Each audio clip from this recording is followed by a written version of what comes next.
Bab 214. Franklin sedikit mengangguk, lalu ia menjawab, walau sedikit memalukan, namun ini solusi terbaik agar tidak menjadi kekacauan di negeri ini. Mulanli menjadi penasaran, lalu kembali bertanya, bagaimana solusinya? Franklin menggeleng kepalanya, lalu ia menjawab, nenek cantik, aku masih memikirkan solusi lain. Jika tidak ada, maka solusi yang ada akan aku laksanakan. Mendengar ini, Mulanli paham, cucunya masih memikirkan solusi terbaik. Sementara itu, di ibu kota, Gary Brooks bersama dengan Georgie baru menyelesaikan semua hal untuk pengalihan pabrik milik Cass di Jiangnan. Paman, semua sudah beres dan menurut pamanku rencana sudah mulai dijalankan. Sekarang negeri ini sudah memboikot semua produk keluarga besar itu. Gary berkata sembari tertawa. Georgie pun ikut tertawa senang, lalu ia berkata, setelah semua produk milik keluarga besar itu diboikot, maka pabrik mereka akan bangkrut.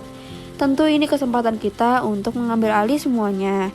Gary Brooks mengangguk, lalu ia menjawab, paman pintar, memang itu rencananya.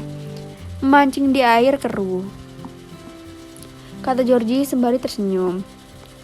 Mendengar ini, Gary pun tertawa, lalu berkata, paman benar, setelah kekacauan maka kita akan memetik hasilnya.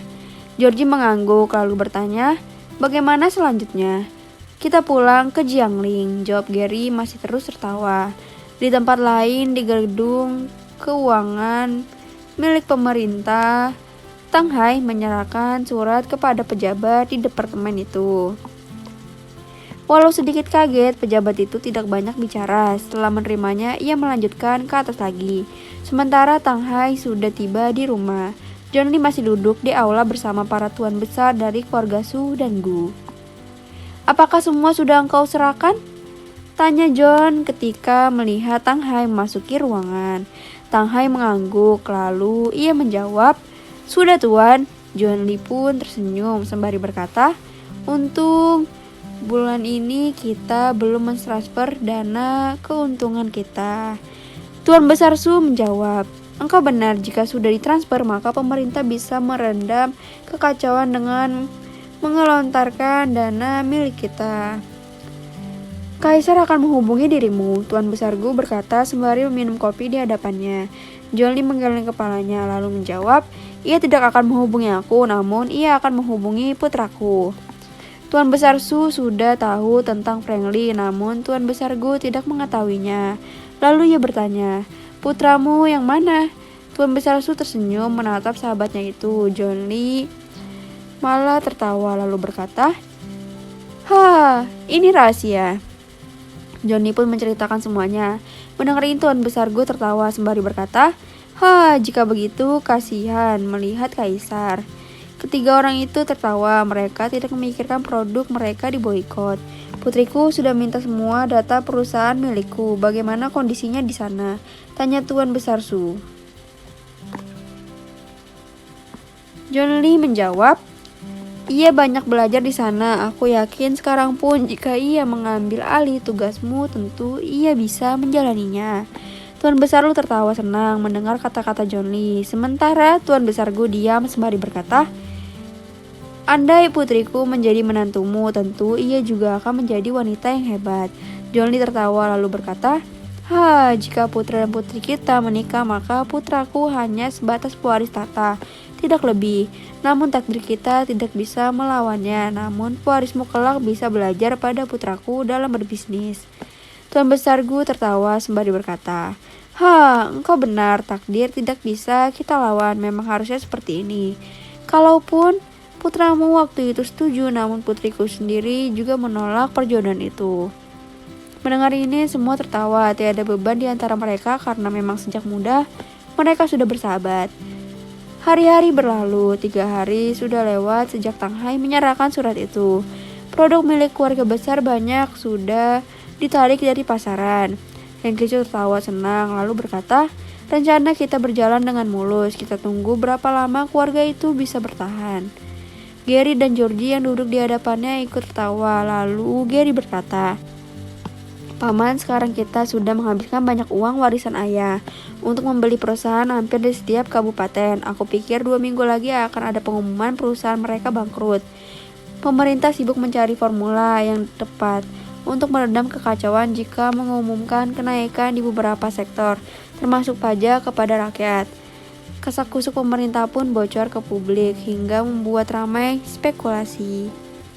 Pihak yang menolak pemerintah semakin gencar menyerang pemerintah dengan berkedok membela rakyat. Di banyak stasiun televisi membahas hal ini. Banyak perdebatan di antara pengamat ekonomi yang semakin membuat rakyat bingung. Di pagi hari itu, di puncak Ka'bah seperti biasa, mereka sarapan bersama, lalu duduk berbagi cerita. Pengamat bodoh, sok tahu, Rianti berkata dengan marah. Cecilia yang berada di sampingnya mengambil telepon milik Rianti lalu membaca berita itu sembari tersenyum. Anita lalu penasaran lalu bertanya, "Ada apa?" Rianti yang menjawab, ibu pengamat itu selalu menyalahkan keluarga Lee menghisap darah rakyat dan pantas diboikot semua produknya. Friendly tertawa mendengar kata-kata Rianti, lalu ia berkata, mereka dibayar untuk berbicara seperti itu. Kita tunggu tanggal mainnya, mereka tidak akan ada tempat lagi untuk menunjukkan wajah mereka. Semua diam mendengar kata-kata Friendly. Mereka kembali dengan pembicaraan lain. Hingga suara telepon di meja Friendly berdering. Melihat siapa yang menelpon, Friendly menerima panggilan itu dengan loudspeaker. "Engkau menghubungiku, tentu ada hal yang penting yang tidak bisa engkau selesaikan?" tanya Friendly setelah menerima telepon itu. Terdengar tawa dari ujung telepon, lalu jawabannya, "Tuan, hari ini pemerintah akan mengumumkan kenaikan harga dan pajak di hampir semua sektor."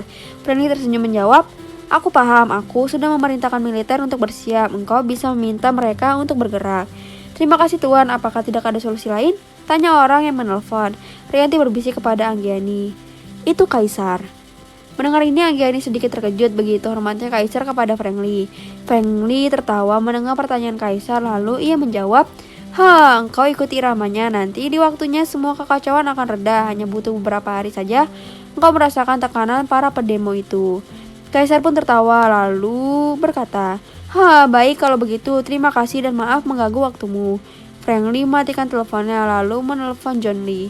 "Ayah, hari ini pemerintah akan mengumumkan kenaikan harga di semua sektor, jadi kita beri kesempatan rakyat menanggung penderitaan selama 10 hari. Setelahnya ayah buatkan surat kepada Departemen Keuangan Negara untuk membuka berapa banyak uang milik kita yang menopang kehidupan rakyat negeri ini." Friendly berkata.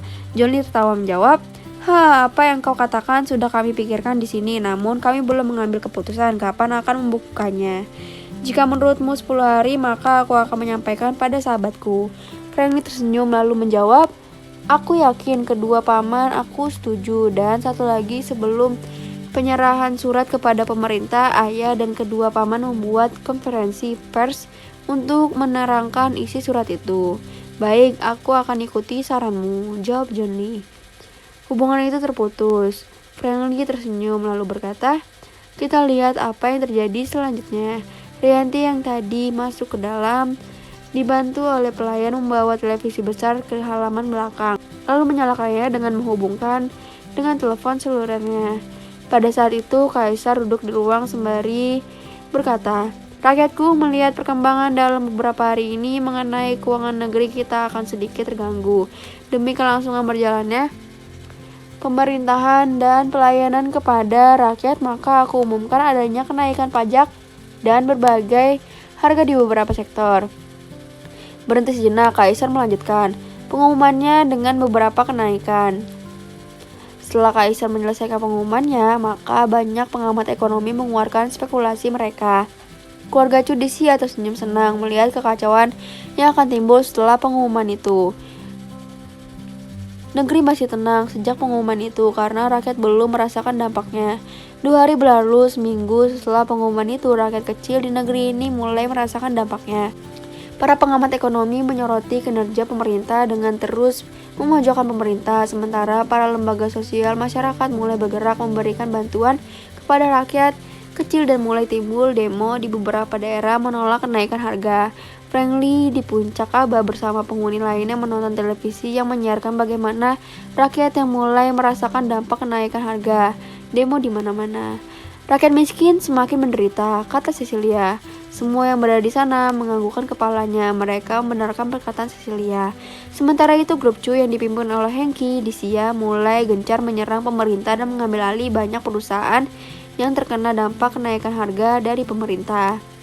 Kebahagiaan terpancar dari wajah Hengki Chu, Gary, dan Georgie, serta para tuan besar keluarga Chu lainnya. Frank Lee sudah mendapatkan laporan mengenai sepak terjang keluarga itu. Dengan penuh senyum, ia tetap tenang. Di Jiangling tidak seperti daerah lain. Semua masih tenang karena walau harga naik, mereka masih bisa bertahan karena memang selama ini penghasilan mereka cukup besar. Di gedung Chu Group, Lydia tertawa lalu berkata pada seorang kepercayaannya, sekarang Cecily bisa merasakan bagaimana dijatuhkan. Di Sia, Georgie yang duduk di aula pertemuan berkata, Tuan besar, aku sedikit aneh, tidak ada pergerakan dari 5 keluarga besar itu. Apakah mereka memiliki rencana lain setelah kita jatuhkan? Mendengar pertanyaan itu, Hengki Chu tertawa. Lalu ia menjawab, engkau tenang saja, mereka sudah habis, kita tunggu pelelangan aset mereka saja. Semua tuan besar tertawa mendengar jawaban Hengki Chu dan yakin semuanya akan menjadi kenyataan. Di puncak kabah, Frank Lee menelpon John Lee. Ia pun berkata, Ayah, produk kita yang merupakan kebutuhan sehari-hari rakyat bisa dikeluarkan dengan harga seperti biasa. Aku ingin lihat apakah rakyat tetap memboikot produk kita.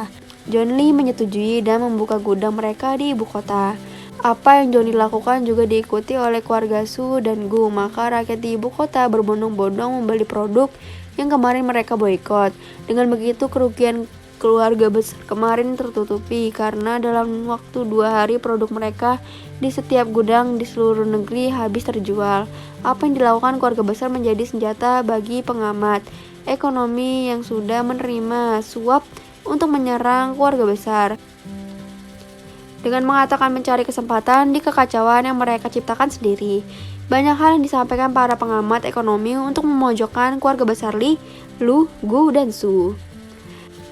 Melihat ini, Frank Lee kembali tersenyum. Tunggu besok, katanya di dalam hati.